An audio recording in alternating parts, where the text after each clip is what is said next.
here's the fucking problem. It's like when I talk about the fact that the gaming industry wants games to fail, they don't know what lens I'm looking at it from. And listen, it's not their job to go do the due diligence and see all my streams and watch all the clips that I'm talking about.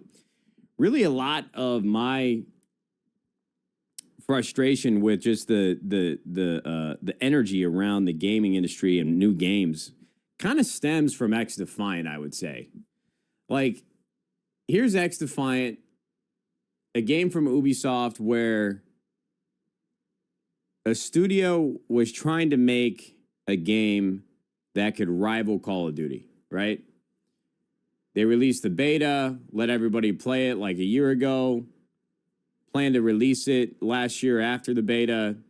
Some things change, problems arise. They don't want to ship a half-baked product. They said, we're going to push the release of the game. So this year-long delay ends up just putting a sour taste in everybody's mouth. I think like the perspective and how people felt about XDefiant shifted severely because of this long wait. People just frustrated more than anything to play the game.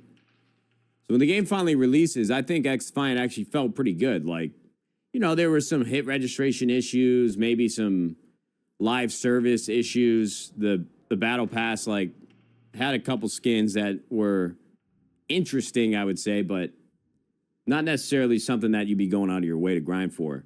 There were just things that XDefiant didn't have that games like Call of Duty have now.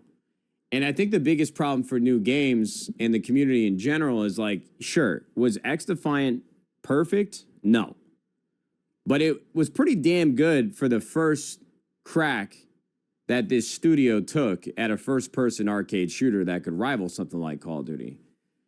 And I think the problem that people have now is that they don't have the patience for a studio and a game like XDefiant to find their way post-launch. I think a lot of things in gaming have shifted to where the mentality is a bit different. You don't sit and hold a game until it's 100% completely ready to go. Like games now, the way that they exist, it's kind of like a, I don't know, like a mobile app. You continue to iterate and make it better and better and better and better over time.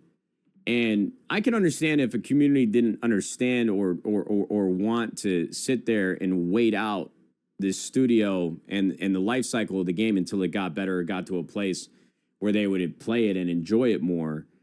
But that's kind of just the world that I think we live in now, where it's almost like they're shooting themselves in the foot the longer they wait to release it.